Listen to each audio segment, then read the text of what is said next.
Alhamdulillah, wa salatu wa salamu ala rasulillah wa ala alihi wa sahbihi ajma'in. Assalamu alaikum everyone. Welcome to Amazed by the Quran, a series in which I'd like to share with you what I find amazing about the Quran. Today I'll be sharing with you two ayat that belong to the same surah. They belong to Surah At-Tawbah, and in comparing these two ayat, we're going to see how Allah, in a very subtle and beautiful way, emphasizes the power of heaven, of which reward of heaven is greater. So I'll begin with the first one. This is the 100th ayah. والسابقون الأولون من المهاجرين والأنصار والذين تبعوهم بإحسان رضي الله عنهم ورضوا عنه أعد لهم جنات تجري تحتها الأنهار خالدين فيها أبدا ذلك الفوز العظيم. Those, the first and the foremost who came forward among those who migrated and those who aided, meaning the Meccans and the Medinans, وَالَّذِينَ تَبَعُوهُمْ بِإِحْسَانٍ, and all of those that have followed them with excellence, may Allah make us from them. رَضِيَ اللَّهُ عَنْهُمْ وَرَضُوا عَنْهُ, Allah is pleased with them and they are pleased with Him. وَأَعَدَّ لَهُمْ جَنَّاتٍ تَجْرِي تَحْتَهَا الْأَنْهَارِ, and He's prepared for them gardens at the bottoms of which rivers flow. خالدين فيها أبدا, they will stay in it forever. ذلك الفوز العظيم, that is the ultimate success. Another ayah from the same surah, Allah says, وَعَدَ اللَّهُ الْمُؤْمِنِينَ وَالْمُؤْمِنَاتِ جَنَّاتٍ تَجْرِي مِن تَحْتِهَا الْأَنْهَارِ.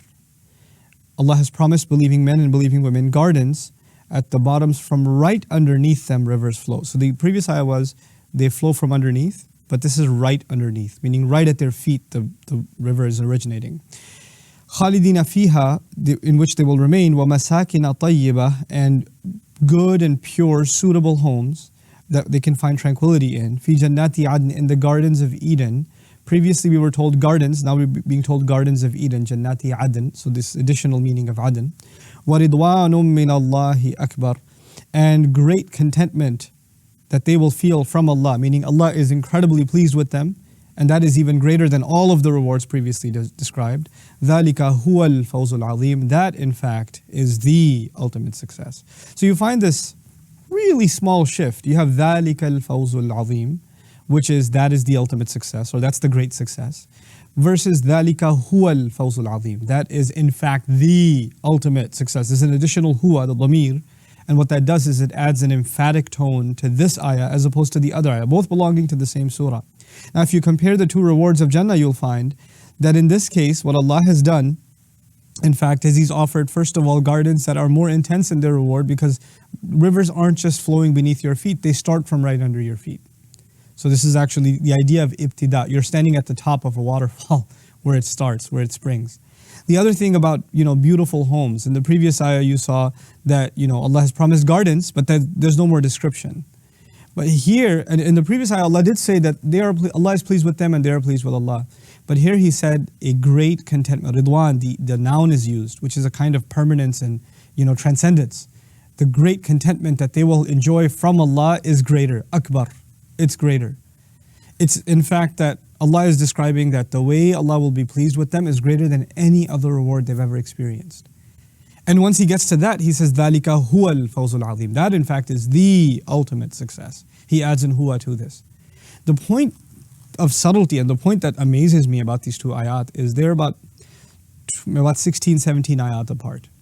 Meaning Allah is giving a speech, He says something, 16, 17 ayats later He says something similar. And while you're speaking, to be cognizant of the fact that I described Jannah, and I described it in more emphatic tones, and that was a more emphatic context in which I described something that is far more powerful, and now I'm describing something that is not nearly as powerful. So I should tone it down by just one pronoun. That kind of conscience in speech is impossible. That's just impossible. I can't keep track of what I said and how much I emphasized something.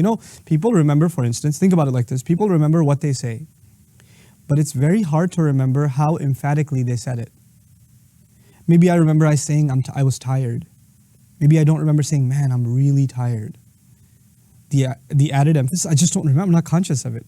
Maybe you can get me to recall, I think I did say something like I was tired, right? My exact words are impossible to remember, even from like 20 minutes ago. It's because people say, my exact words were, and then you play the video and those weren't their exact words. That's their own speech. And that's not even years ago or months ago or days ago, it's minutes ago. It's minutes ago that they can't recall exactly what they said. The Quran takes into consideration exactly how it speaks, and later on, as it adds even the most subtle nuance, it adjusts the speech and takes into consideration what was said before so it can be compared with what was said after. Allah says similar things in the Quran. If you read English translation, you'll find things are very, very similar, right? Lots of things are repeated. But when you study the Arabic, you'll find that those similar things are actually just a little bit shifted, just a little bit different. And that little difference is actually where the treasure lies, in appreciating the perfection of the kalam of Allah. May Allah Azza wa Jal give us the ability to appreciate His perfect word. Barakallahu li wa lakum. Wassalamu alaikum wa rahmatullahi wa barakatuh.